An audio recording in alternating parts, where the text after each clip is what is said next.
But I wanted to read the sex. But I wanted to read the sex. Come on.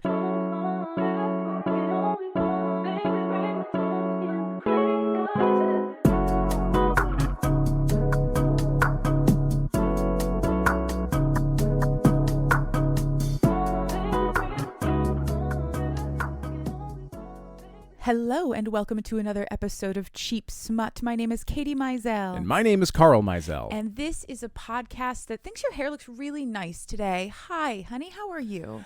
I'm great. And I'm very lucky that my hair looks as nice as it does every day because it's so short. Because you shave your head. Because I shave my head, Yes, yeah. you do. To quote the great line from the Venture Brothers, God only shaves the top, he leaves the sides for me. I thought God shaved your head, Pop. I have the weirdest male pattern.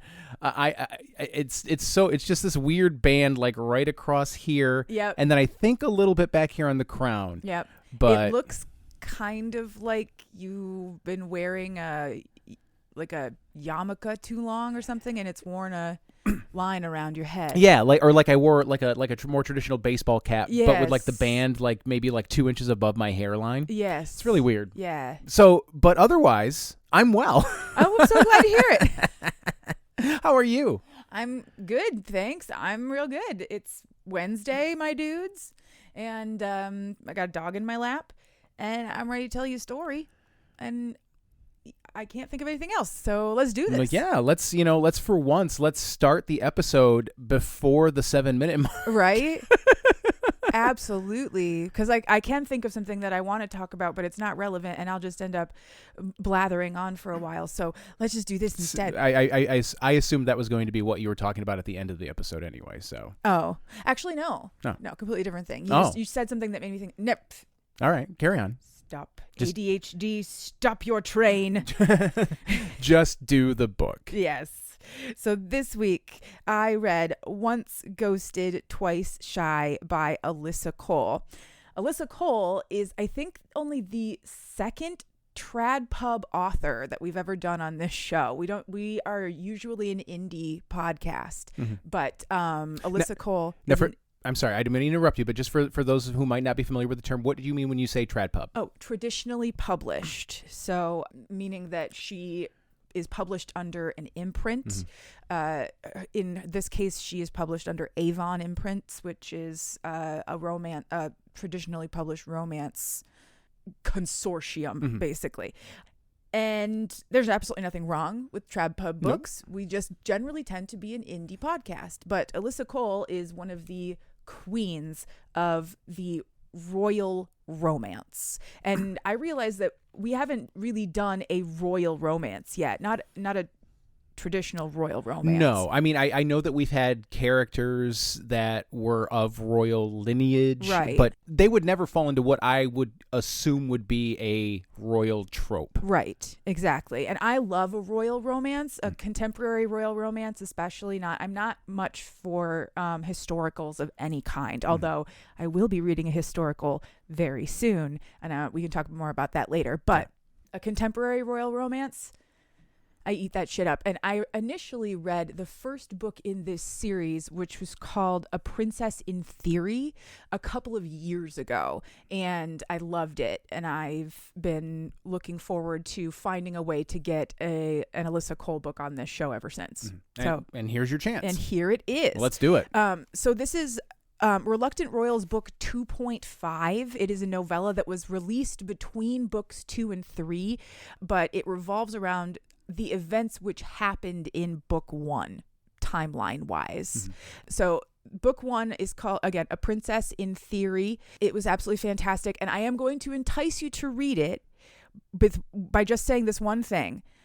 Maybe don't be so quick to delete those emails claiming that you are betrothed to the prince of a small African nation. Flag them, put them in a special folder. Yeah, just in case. Yeah, you never know. Just in case. But for this book, so this is Once Ghosted, Twice Shy, Reluctant Royals book 2.5. Let's get into the triple T's. Our triggers this week are discussions of immigration and deportation and ghosting. and all of the emotional angst that follows ghosting. Our tropes, this is an FF cis Sapphic romance. It is a black romance, capital B. It is a royal adjacent romance. And it is a second chance romance as well. And it takes place in dual timelines. Our titillations are what a fucking stud / what a fucking babe and lesbians. Those are our titillations this week. We need just the slightest amount of backstory for a royal romance because a royal romance never includes royals from a real country. So we had to make up a nation. In this case, the nation in question is, well, there are a couple fake countries in this series, but the one that we need to know about is called Thessalo. Thessalo is a small African nation, is very rich in resources and culture. All of that is peppered through the story like really beautifully in a way that makes the characters three-dimensional and the culture that they come from three-dimensional as well. And it's complex rather than being like one of those like 2D Hallmark European countries a prince comes from. Yeah. You know? Yep. This one is Thessalo is a much more real country. Yeah. Alyssa Cole put a lot more thought into it. The country wasn't developed just playing a sort of game of Mad Libs. Yeah, it's not just like Sweden with a French skin on it, right? Yeah, or whatever. So, anyways, Thessalo is a monarchy with a very lovely royal family, including His Royal Highness, Bringer of Light and Love, Prince Tabiso Moshushu of Thessalo, currently of Manhattan. My apologies if I mispronounce any of the names in this book. I did look them up, and I'm trying. And I'm doing my best. Yes, but I have very little understanding of African language basics. Yeah. So I'm going to fuck it up. But you will try. But I will try. Anyway, so if you want to know more about Prince Tabiso and his lovely bride, Naledi, you can read Princess in Theory. But we aren't here to talk about him. We are here to talk about mother of schedules and slayer of inefficiencies, advisor most high to Prince Tabiso Moshushu, Likotsi Adelele. What of inefficiency? Destroyer of Slayer of inefficiencies. Those are things she named herself. It doesn't matter. Her title is advisor most high to Prince Tabiso. Okay. And her name is what again? Likotsi Adelele. Likotsi Adelele. Thank you.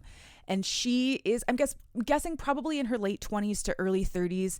Nobody's ages are ever really mentioned. I'm going entirely based off of behavior and position in society. But the way that Likotsi behaves, she could be 19 and just be the most efficient, rigid woman you have ever met in your life. Like her personality does not lend itself to an age. It is a personality that she's probably had since she was 5. Just a vibe. Yeah, she is a vibe. She has all of her shit together because she has to. It is her whole job. She travels the world along with Tabiso and probably has some of the most intimate backroom knowledge of the inner machinations of several African nations, European, like she's in this world. She is intelligent. She's very task oriented and she is efficient to the point of rigidity is what I put in my notes. She's also pretty tall. She's strong, but she's not jacked. And she has very high cheekbones and quote, regal features, I think it says in the book. And that makes sense to me, but I can't describe it. No, it's painting an image in my brain as well, but I wouldn't dare try to explain it. Because I don't think that it's actually facial features. I think it is a countenance. I think it's a presence that makes you regal, not a face. Maybe the way you hold your face, but not the face itself. Yeah. Anyway, so she also has long locks on top and shaved sides, always perfectly crisped edges. And I would call her a stud, but I'm not in that world. So if somebody wants to correct me and say that she is not, I will believe you. But she is definitely a dandy. A dandy is a lesbian who dresses in clothing inspired by vintage men's fashions. Okay. And she is always dressed in something nicer than anything you've ever owned. You know, like everything she wears is incredible. And she's like, oh, this old thing. Yeah. And it's always like perfectly tailored suits, slacks, shirts, ties, blazers and jackets, and she always wears brogues, and goddamn, like she's just perfectly put together all the time. Brogues, not Oxfords? Brogues. not Oxford's. All right. And she is starting off this book in a brand new pair of brogues that she just got from her father for Christmas. It's just after Christmas in New York City, where she is currently staying with Prince Tabiso and his bride-to-be, Naledi, now that they have figured out all their shit from A Princess in Theory. And she is having her first day off since all of that shit went down and the holidays and everything. She's wearing her new shoes because they came with a gift, because they came with a note from her father that said, new shoes point towards the future. And that's nice. Yeah. So she has chosen an outfit to go with this. Again, she is always very conscious of her clothing and how she treats her clothing, and the respect that she gives to her clothing is really endearing. Mm-hmm. So she is wearing these symbolically because she is nursing a broken heart right now. Several months ago, back in the spring, she had a fling with a woman named Fabiola when she first came to New York at the beginning of A Princess in Theory, when Tabiso was working through all of his nonsense. She had a fling. What was supposed to be like just a few days developed into like something really deep really quickly, or so she thought, until the very last date they were supposed to have. Fabiola ended things very abruptly by text message, no explanations, very cold. And now Likotsi is just heartbroken and confused, but she has taken this day, her very first day off, as the opportunity to get over Fab. Like, that's her plan for the day. It's just blocked out on the Outlook calendar. Yep. Get over Fab day. Unavailable 8 a.m. to 8 p.m. Yep. I told you. She's type A. Yeah. So as she's sitting on the train, which is currently delayed and therefore irritating her because it's not efficient to be delayed on the train. No. She gets like a random airdrop to her phone. And she accepts it purely out of curiosity, thinking like maybe one of the other women in the car is trying to hit on her or something. She's not really sure. And she receives a picture of a drugstore receipt with the words, "Likotsi, are you back in New York?" written on it. And then she gets a video of herself, very grainy from a distance, that zooms out to show one car up around a curve. Fabiola is in the next train car and has spotted Likotsi. Jesus. I know, right? And so she says, Fabiola C has swiped right on you again, because that's how they met the first time, was on a dating app. And now so the train starts moving, and as Likotsi is having a tiny, very contained, very respectful panic attack, the doors between the cars open and Fab steps through and right back into Likotsi's life. And she sits down next to her and she tries to start a conversation, but Likotsi is, fair. She's pissed. She doesn't want to talk to Fab.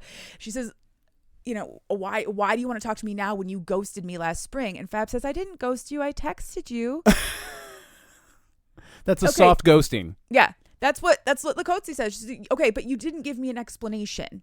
Yeah. You texted me and then you ran away.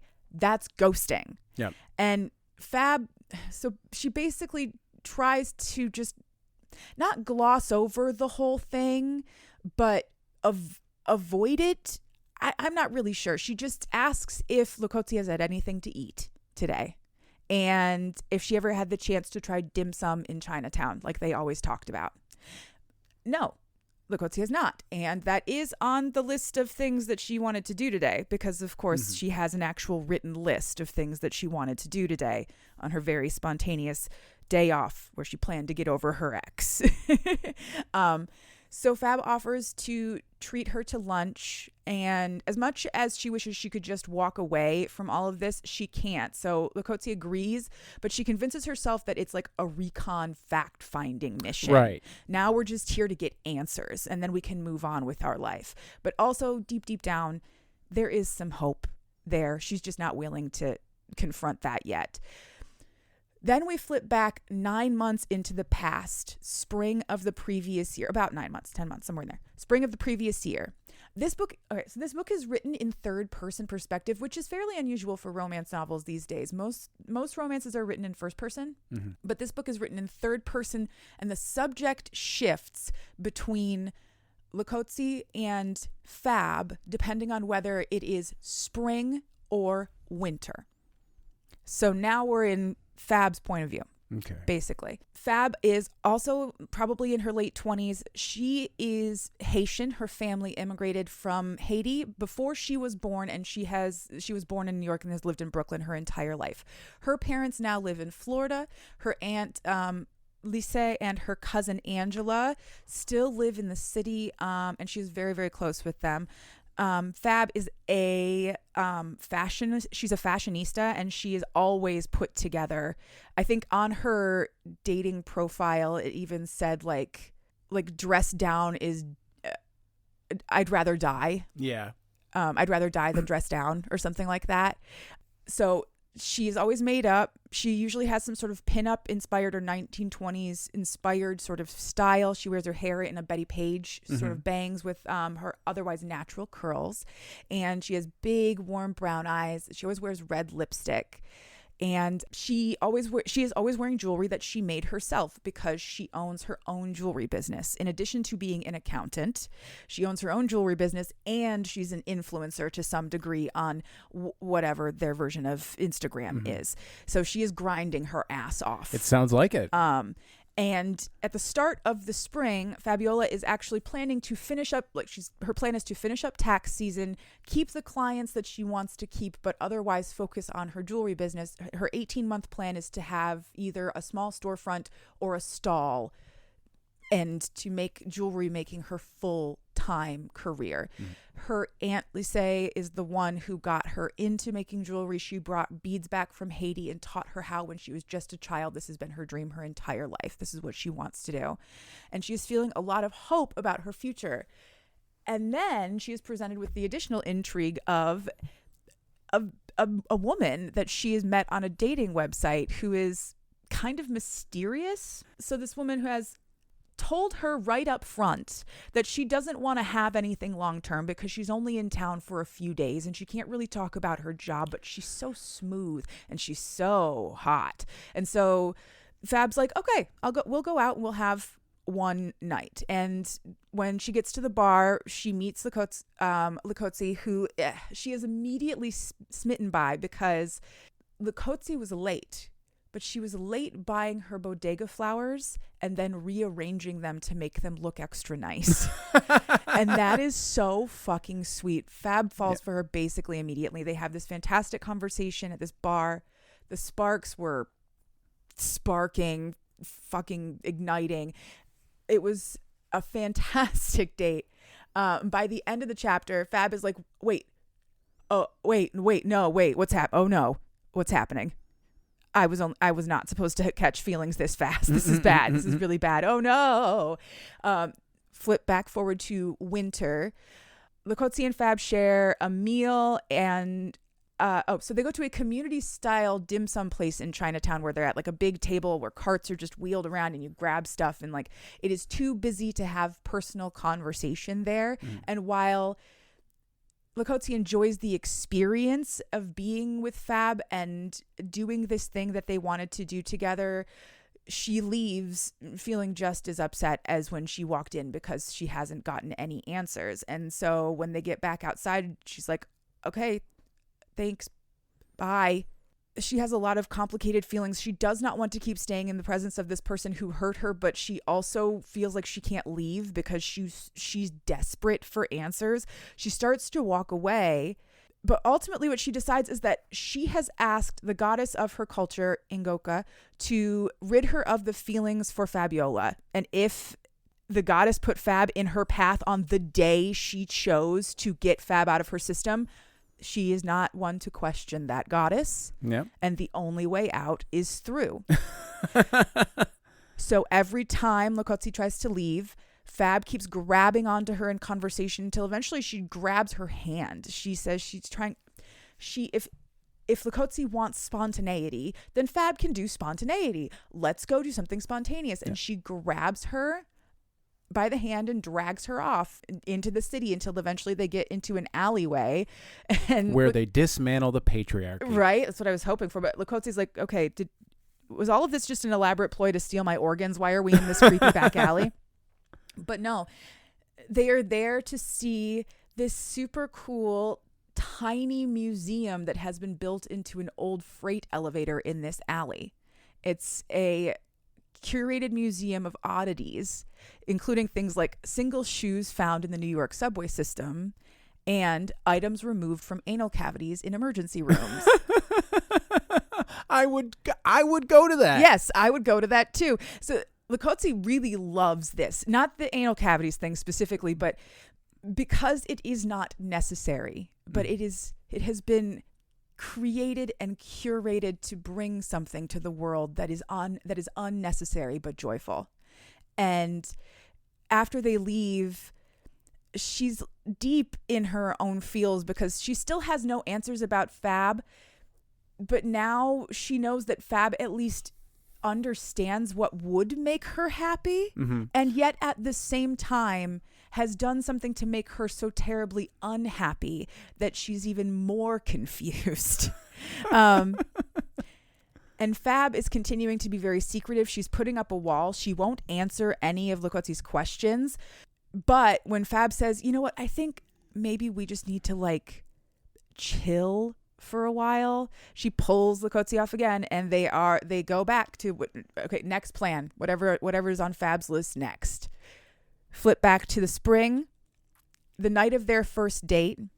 Fab takes Likotsi to a local Haitian place, and they share food and drinks and culture, and the music starts because it's Afrobeats dance night, and Likotsi excuses herself to the restroom to freshen up again because her clothing has specific functions. So if she is going to dance, then she needs to take her blazer off, roll her sleeves up. Like she has to do things with her clothing, which again, Fab loves because she is also into fashion. Yeah. But she loves that Likotsi takes so much intent and purpose in her own appearance and respecting herself that way.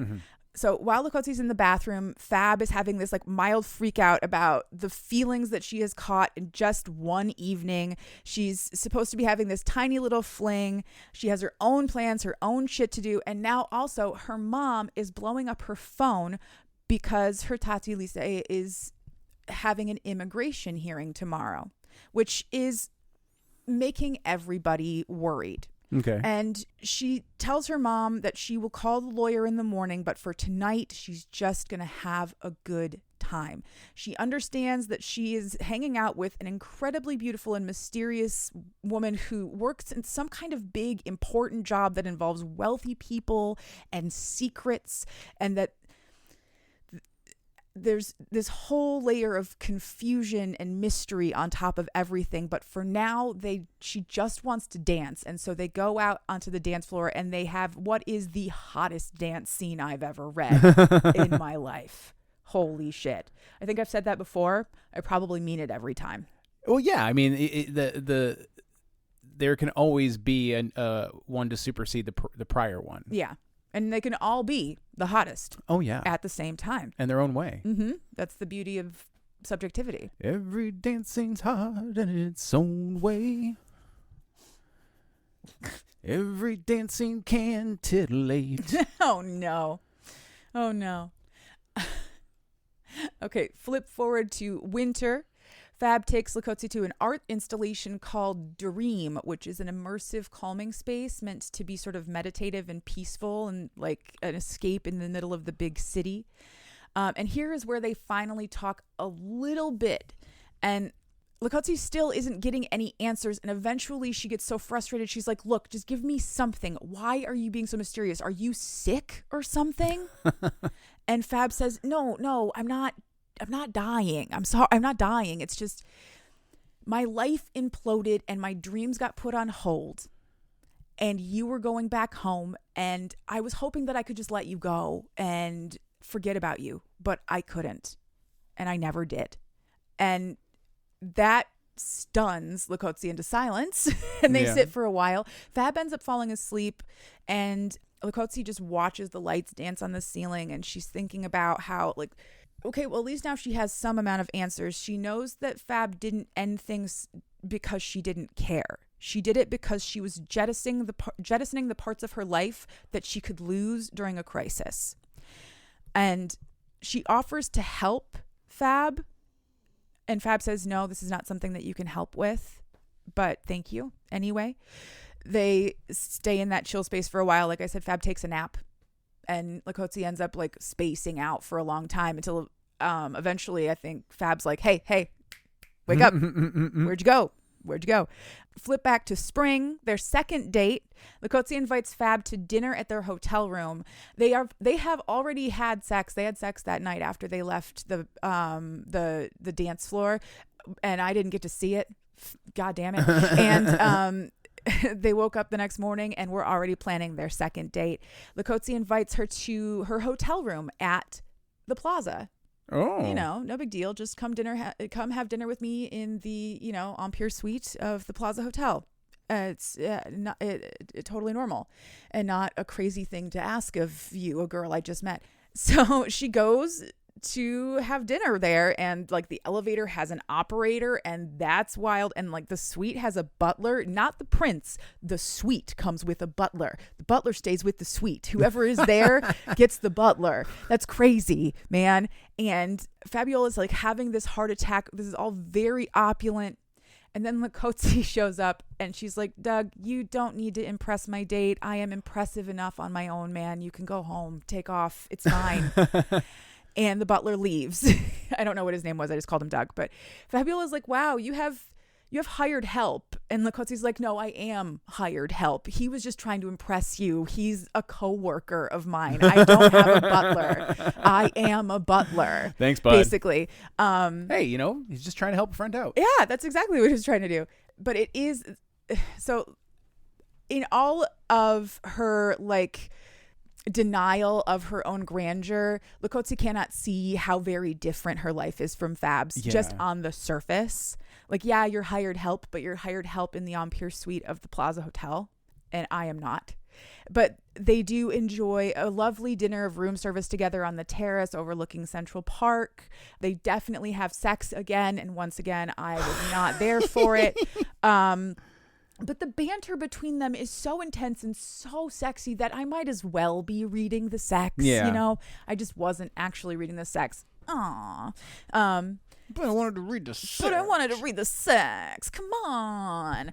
Flip forward back to winter. The women stay in that dream space until, like I said, hey, wake up. We got to go, because there are like 20 influencers walking in going, oh my God, this place is so zen. So we have to leave right now. They go walking throughout the city basically in silence for like a really long time. Both of them are pretty deep in their own thoughts. I assume that, but we only get Likotsi's thoughts because of how the perspective is focused right now. And she is very contemplative, and she's very deeply considering America and the ideals that she is seeing displayed around her as she walks through our city. Eventually they end up riding this really beautiful carousel that I did not know existed in the Battery, but it is a real carousel. Oh yeah. It is a like a giant fiberglass aquarium. Those are cool. And you ride like inside the fish. They're giant and you ride inside. Anyway, while they were riding around this, Fab asked Likotsi about her plan for the day. Like, show me your list. I know you made a list for your spontaneous day off. And Likotsi shows it to her. The Forgetting Fabiola itinerary. Number 1, Brighton Beach. Number 2, Chinatown for soup dumplings. Number 3, the Fashion District. Number 4, Morgan Library. Number 5, Roosevelt Island Tram. Number 6, the Plaza Hotel Bar. Number 7, Le Quai c'est Le Quai for the egg and hot dog appetizer. That's the Haitian restaurant where they went for the Haitian meat pie that she wants to eat again. All of these things are things that she talked about doing or did with Fab, and things that she wanted to do on her own to prove that she could move on with her in her life without Fab there. Okay.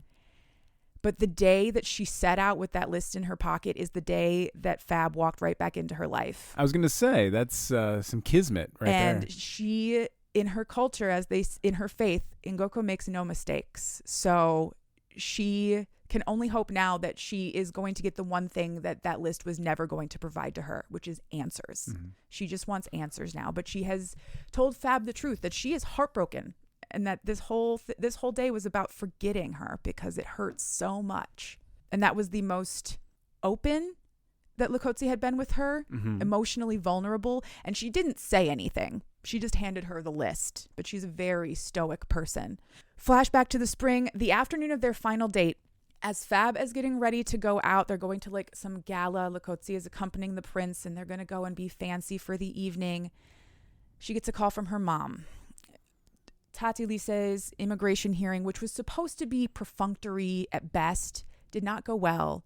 And now she has been moved to New Jersey and is being set for deportation. And Fab's mom calls her to say, you need to do something. You need to do something right, as much as you can right now. And Fab's like, well, I'll call the lawyer. No, the lawyer is overworked, underpaid, underappreciated in a broken system. This woman is my sister, and she has a daughter who is going to come home tonight to no one. And it is time for you to step up. I'm sorry, but you don't have a life. Not anymore. You have a 17-year-old. And she watches her entire 18-month plan disappear. All of her dreams, her jewelry business, any potential future she might have had with this foreign dignitary person who flies around and lives in another country, it's all gone because the system has taken away one of the most important people in her life, and she has no power. So she texts Likotsi and very coldly breaks up with her and ends it right there. Flashback into winter. After they ride on the carousel, they walk a little more, and Likotsi asks Fab for the truth, and Fab tells her everything that we just learned in that flashback. How Tati Lise and Angela are her obligations now, that this is what she has to do because she owes her family everything, and how it broke her heart, but she also wouldn't change anything because Angela is more important. Well, yeah. And besides, like, who falls in love in 3 days? That's stupid. I was being ridiculous. And Likotsi says, me. I was going to say, hi. Hi. I did. I fell in love at first sight. And after you disappeared, I spent months trying to work my way out of loving you because I thought it was ridiculous, but I can't. And you fell back into my life, and the feelings are exactly the same as they were, if not stronger. And now I have answers, and all of the hurt makes sense. And she leans down for a kiss, and Fab meets her right in the middle. Oh, it was so fantastic, kissing in the cold on the pier in New York. We could have done that on our honeymoon, but that was the day I walked all over the city, and you were like, I'm going to just nest in the hotel. I did need to nest in the hotel. That was also the day I nursed all of my blisters because we walked so hard for the first 2 days. Yeah. Yeah. So they keep walking along the water for a little while until they come across an ice skating rink, and they go ice skating, and it's very cute, but that doesn't last very long because Likotsi implies that after they're done skating, they're going to have sex, and Fab just grabs her and just pulls her off the ice. Okay. Yeah. So I have that in common with Fab. Yes, you and Fab are exactly the same in that way. So they go to Likotsi's hotel. It is not the Plaza this time, but it is like an equally swanky midtown, it was really nice. It was very well described. And Fab is like, okay, I told you everything, and now I really need to know, like, what the fuck are you? Are you an assassin or something? Why are you always in nice hotels, nice clothes, like big galas and shit? Who are you? And she says, okay, well, now that I trust you, because I love you, I am Likotsi Adelele, advisor most high to His Royal Highness Prince Tabiso of Thessalo. And no big deal. Then they have to do some Googling to confirm all of that, because that's a big thing. That's like, yeah, I am advisor most high to a prince, an African prince. Yeah, you're going to need a little more proof than that. Something more than a LinkedIn profile. Yeah, I mean, like, Your ID is great, but it is not in English, and I can't read that. So they Google her, and apparently Likotsi has her own Wikipedia entry, which describes her as a world-renowned fashion plate who enjoys poetry, technology, and weaving on a loom. It's like that sounds like her PR team put it out so that there were 3 things that all the girls could think that they could impress Likotsi with. Right. Like when I was a kid, in NSYNC's unofficial biographies were always like, Justin loves spaghetti. And you would be like, I'm going to learn how to cook spaghetti for Justin. I will be the best bride. Yep. I'm going to learn how to weave on a loom, just like Likotsi, because I love her. Yeah, no.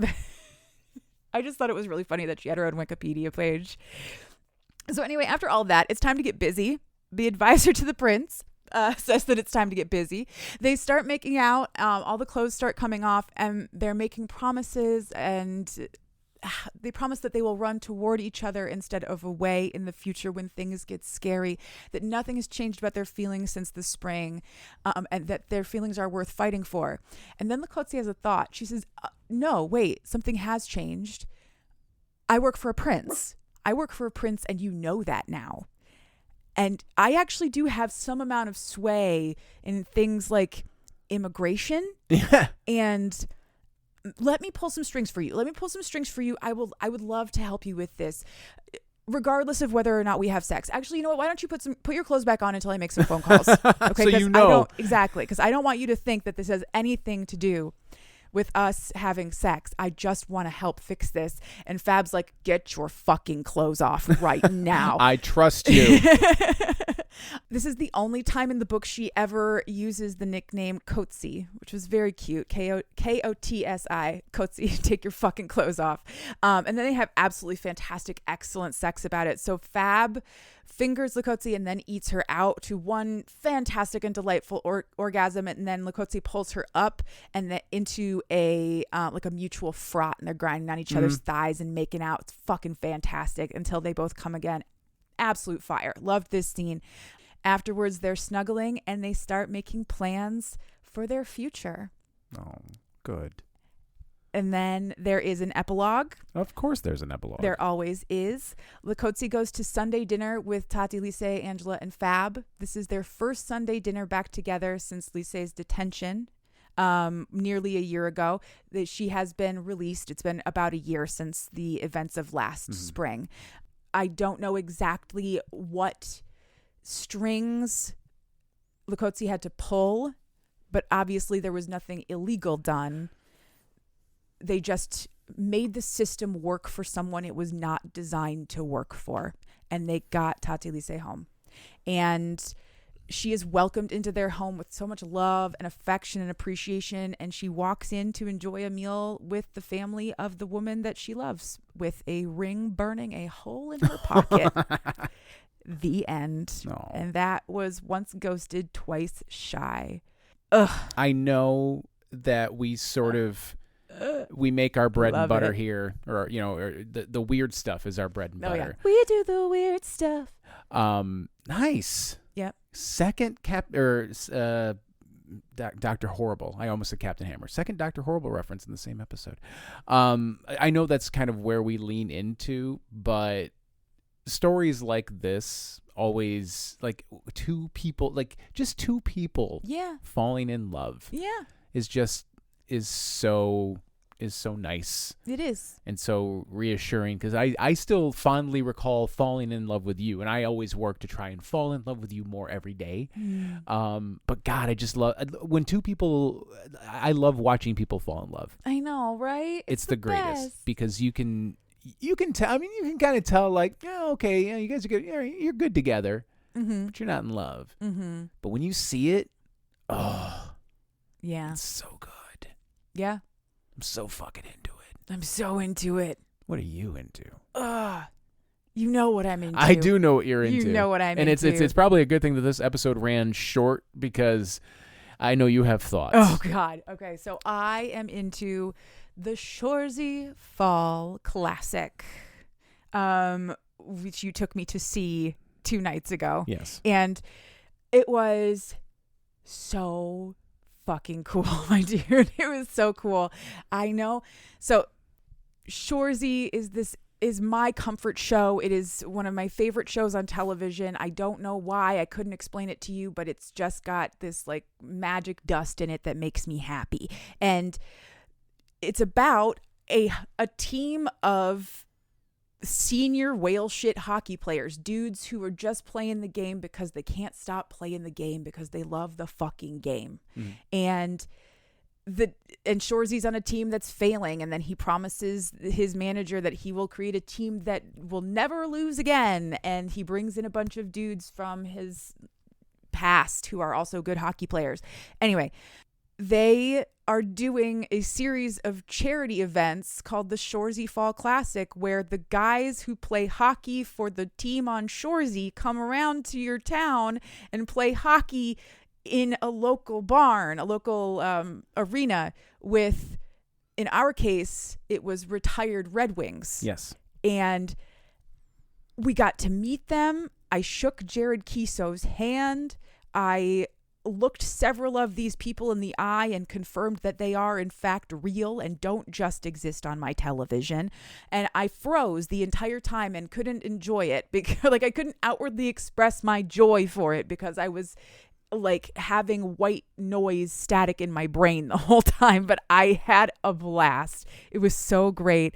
And watching them play was a lot of fun. It was obviously not a hardcore NHL professional hockey game, so it was easier for me to follow because the puck wasn't moving so fast.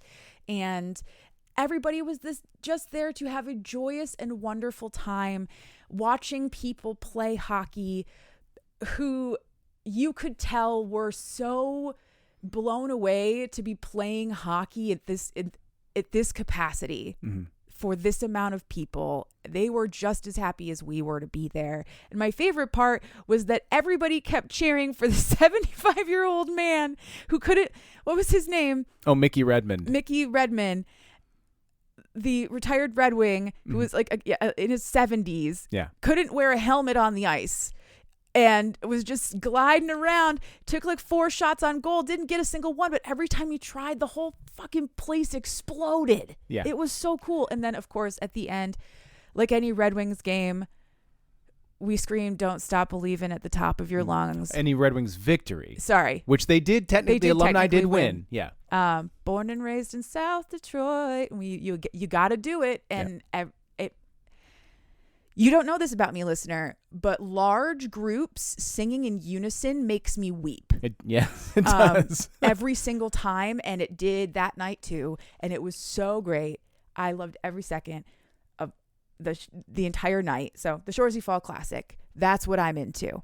What are you into? I will get to what I'm into in a minute, but I would like to expand on that. It was an absolute joy to see. I wanted to add some color. Mickey Redmond is a Detroit legend because he was a former Red Wing, but he has been, since I was a child, the color analyst. So, that's right. You told me that. He's been the color analyst for Red Wings broadcasts for decades. Ken Kal and Mickey Redmond have just been a part of my life. So, and for a lot of people's lives in that stadium, I'm sure. The moment that really was super great for me was they had that pre-recorded bit in the dressing room where they were wearing the Fall Classic jerseys and not the Sudbury Blueberry Bulldogs jerseys. Yeah. That whole pre-recorded bit. Michaels, I will hold my breath until I die. But when they were doing that thing, the bit from the show, Jim, are you ready? Good, because you're going, and yeah, woo! And then they all slap their thigh pads.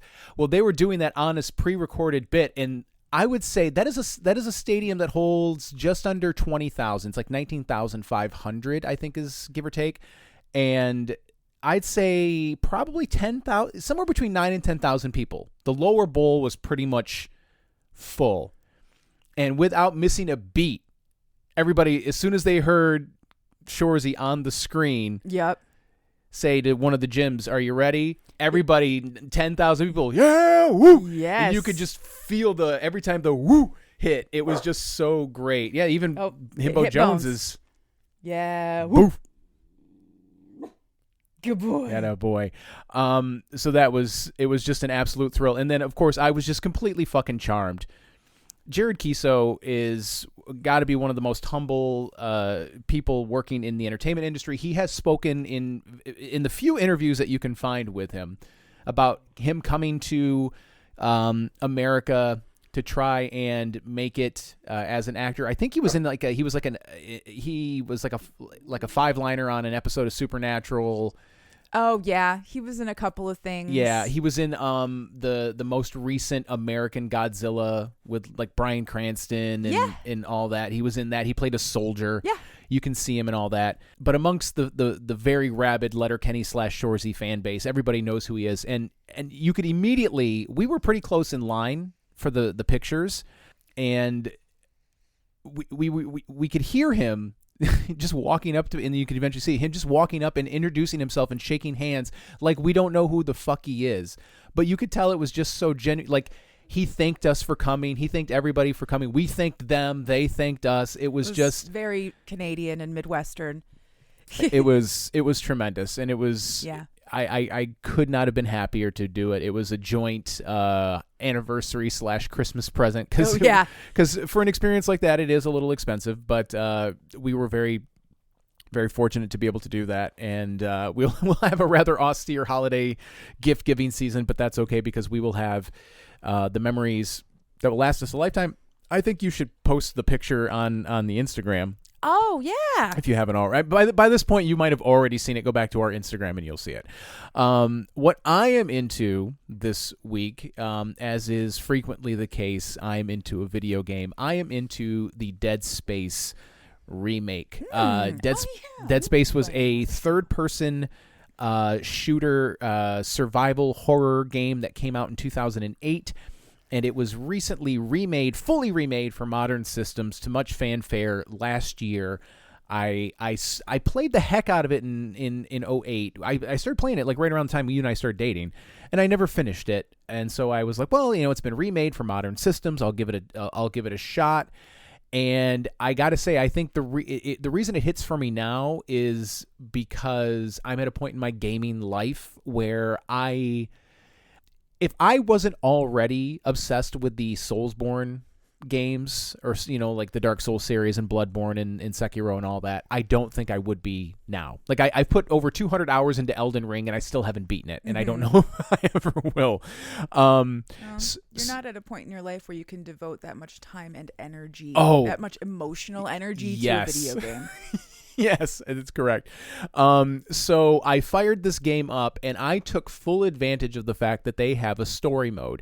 If you're not a gamer, usually games have difficulty, usually normal, and then hard, and then some level of insane, and then they'll usually have an easy, but then some games will go a step further and have what they call story mode, where essentially you are a god, and the enemies are completely futile. To wit, there's a couple points in the game where like there's these traps where like you have to, like, there's crackling electricity and you have to wait for it to stop to walk across. Mm-hmm. I had to do that. I walked into it twice before it killed me. Like, like normally that would just kill you. Bonk. Well, I showed our son last night. Exactly. Wait. He was afraid. He was afraid that this monster was going to kill me, and I just stood there, and that thing hit me like 8 times, and my health bar just like barely moved. Beauty. God, I love story mode, man. It's so great. It takes the stress out. I get to experience a really fascinating story about aliens and some weird space religion. Yep. And that's my favorite thing about story mode. I can't play video games. Like, I don't have the capacity to play video games to the level that you need to play some of them to be able to enjoy the stories that are in those games. And video games have some of the most incredible long stories. They're beautiful, they're complex, they're batshit crazy. Yep. And I don't get to experience any of that shit because I can't press down triangle down right. Right. Because I can't remember which one's the L trigger and which one's the L bump or whatever the fuck. Yeah, there's the left trigger, left bump. Yep. It's so confusing. But story mode, I'm just like, ha, motherfucker. Yep. Try to kill me. I want to know what's going to happen with God or whatever the hell is happening. the next level over. Nothing to do with you, monster. I'm here to figure out the secrets of the universe. You don't even have to pause. There's this horrific necromorph with swords for hands just stabbing you, and you're like, stop. I'm trying to stop. Exactly. Sorry, I didn't mean to take over your... No.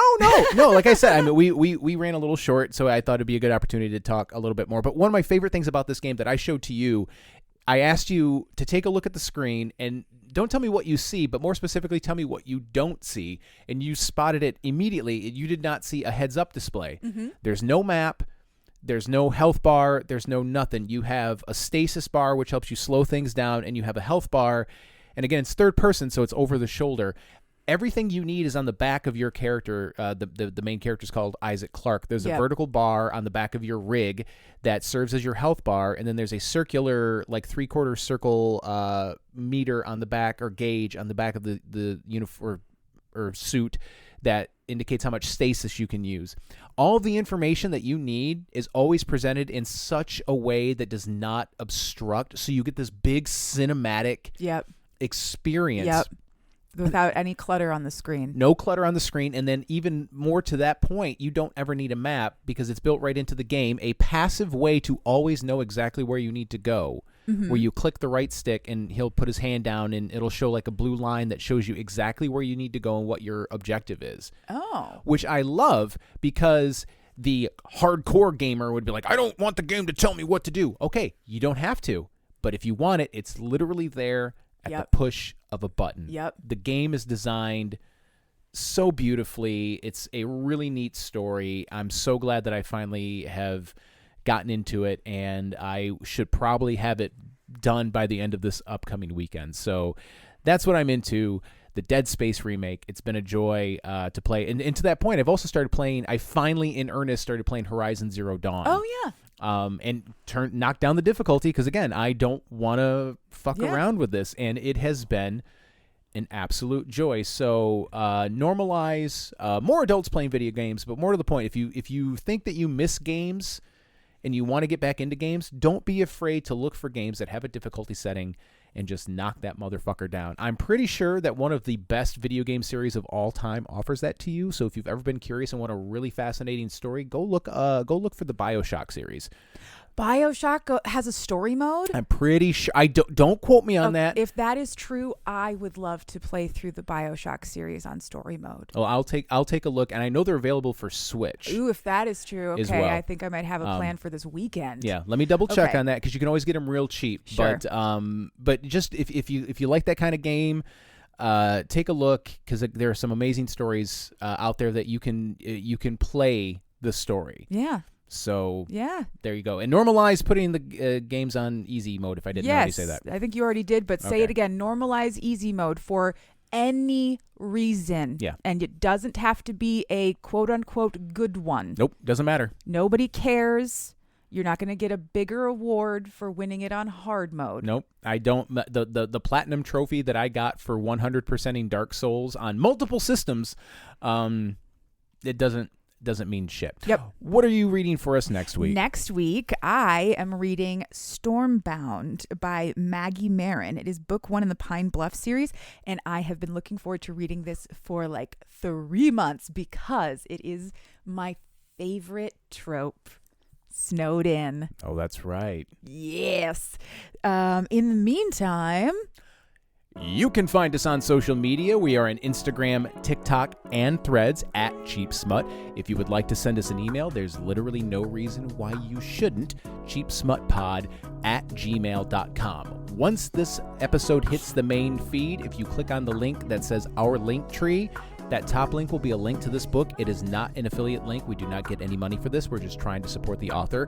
If you would like to support us financially, you can do so on Patreon for as little as $1 a month, but you can give more if you'd like these fine folks have.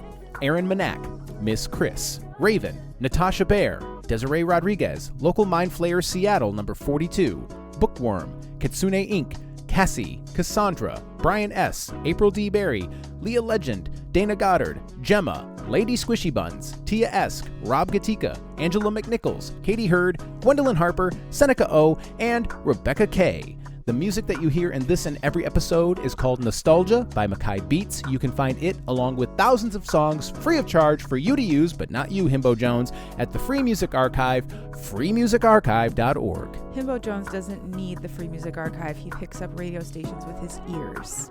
Listener, if there is a book in you, write it. And if there's fucking in it, I'll read it. And then she will come on this show and explain it to me for your entertainment. Have a great whatever.